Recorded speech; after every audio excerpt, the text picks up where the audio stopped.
nakulong si Jinggoy. Hindi ko maintindihan. Hindi na maintindihan ni Aimee kung bakit daw huhulihin at ikukulong si Jinggoy.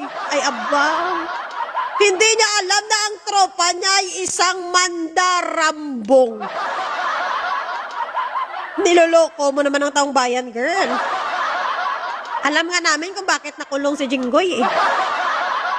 2001 nakulong na si Jinggoy ay may kaso din na plunder kasama ang kanyang ama, mag-amang plunderer. No, na si Estrada, Joseph Estrada.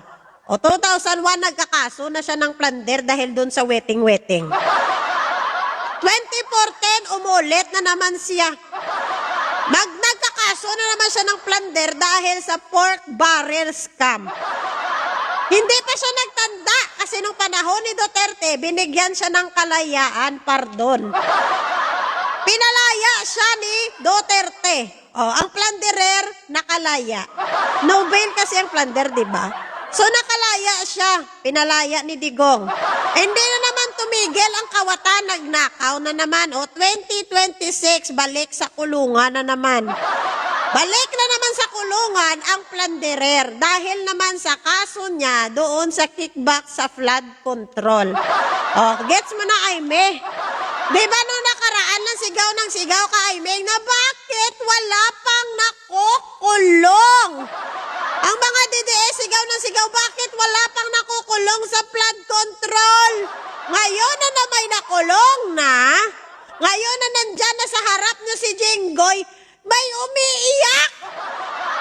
May nagwawala. Protect daw, protect Jinggoy at all costs.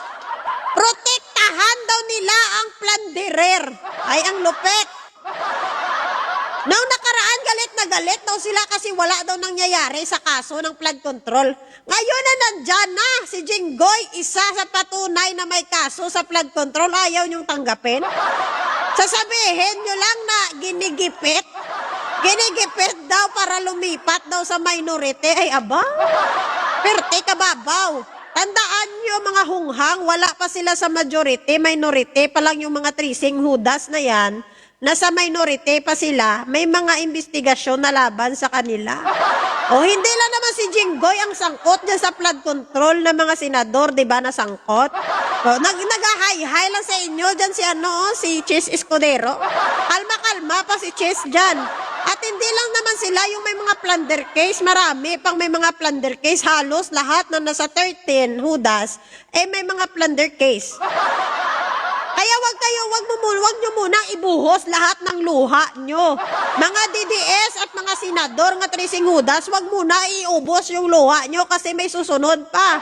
Marami-rami yan, marami kayong iluluha, mga isang balde pa. Ha? Umalma muna kayo, i-relax nyo muna yung sarili nyo. Hindi pa yan yung katapusan, nagsisimula pa lang ang laban. Si Jinggoy pa lang yung nauna. Next naman. Kalma muna, relax muna kayo. Wag nyo munang itudo yung pag-arte nyo kay Jinggoy. Umarte na lang kayo pag wala na talagang matira sa tropa nyong mga labubo. Kung lahat na talaga kayo ay may kaso na at lahat kayo ay may kulong na, yon. Doon na lang kayo magbigay tudo na ng drama nyo at tudo iyak na kayo doon. Antayin nyo na lang yung panahon na maubos na lahat ng mga trapo dyan ng mga senador na may sangkot sa plunder. Antayin nyo muna. Huwag muna iubos-ubos yung luha nyo kay Jinggoy. Di puta, may sunod pa yan. Kalma muna, kalma. Grabe yung nila grabe yung pinapalabas pa nila ngayon na parang bayani ang mga may kasong plunder. Animal ba kayo? Ninanakawan nyo yung taong bayan, tapos gusto nyo gawin pa silang bayani? Tapos gusto nyo ipanalangin pa sila ng taong bayan? Wow! Yung mga tao dyan na mga pinagnanakawan nyo na Pilipino, nanalangin ba kayo sa kanila? Hindi nyo nga naisip yung mga Pilipino na pinagnanakawan nyo, tapos gusto nyo ipag-pray over namin sila? Tanginan nyo. Kahit anong luhod-luhod nyo pa dyan, hindi kayo pakikinggan ng Diyos, tandaan nyo yan. Yan ang problema sa inyo. Pag nagigipit, tawag na sa Diyos, Diyos nang kinikilala.